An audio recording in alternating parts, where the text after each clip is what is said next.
जंगल की पुकार। बहुत समय पहले हिमालय की तलहटी में फैला हुआ एक घना और रहस्यमय जंगल था, जिसका नाम था सातवना वन। यह जंगल अपने भीतर सैकड़ों तरह के पेड़ पौधों, पशु पक्षियों और गूढ़ रहस्यों को समेटे हुए था। यहाँ शेर, हाथी, भालू, बंदर, हिरण, तोते और न जाने कितने जीव शांति से रहते थे। जंगल का राजा था सिंहेंद्र, एक शक्तिशाली लेकिन न्यायप्रिय शेर। उसकी मंत्रणा परिषद में हाथी गजानन, लोमड़ी चतुरा, उल्लू बुद्धिराज और भालू बलू जैसे बुद्धिमान जानवर शामिल थे। हर महीने पूर्णिमा की रात को जंगल की सबसे ऊंची चट्टान पर सभा होती, जहां सारे जानवर एकत्र होकर जंगल से जुड़ी समस्याओं और योजनाओं पर चर्चा करते। अचानक संकट की आहट। एक दिन जंगल में कुछ अजीब सा महसूस होने लगा। पेड़ काटे जाने की आवाजें आने लगीं, नदियों का पानी गंदा हो रहा था और कुछ जानवर लापता होने लगे थे। सिंहेंद्र ने अपनी परिषद बुलाई। यह इंसानों का काम है, चतुरा बोली। वे जंगल के पास एक शहर बसा रहे हैं और अब हमारे घर पर कब्जा करना चाहते हैं।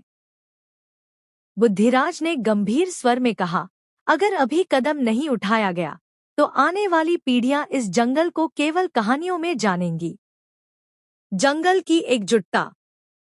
सिंहेंद्र ने आदेश दिया कि सभी जानवर एकजुट होकर जंगल की रक्षा करें।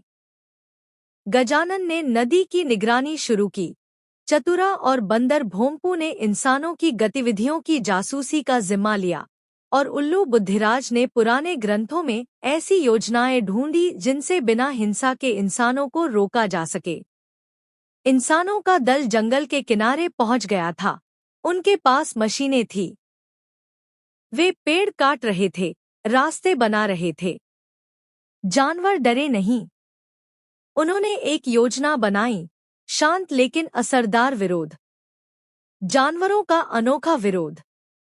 अगली सुबह इंसानों ने देखा कि उनकी मशीनों पर बंदर बैठे हैं, हाथियों ने रास्ता रोक रखा है, पक्षी उनके टेंट पर मंडरा रहे हैं और भालू उनके खाने के सामान को ले गए हैं।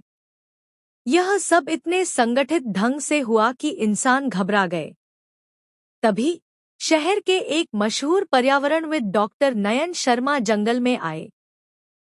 उन्होंने जब यह दृश्य देखा तो उन्हें एहसास हुआ कि यह कोई साधारण विरोध नहीं है, बल्कि प्रकृति की एक पुकार है। शर्मा ने सरकार से बात की, रिपोर्ट तैयार की और मीडिया में जंगल की दुर्दशा और जानवरों के विरोध को उजागर किया। यह खबर पूरे देश में फैल गई। लोगों ने आंदोलन शुरू कर दिया, जंगल बचाओ, जीवन बचाओ। सरकार को झुकना पड़ा। सड़क निर्माण की योजना रद्द कर दी गई और सातवना वन को संरक्षित क्षेत्र घोषित कर दिया गया।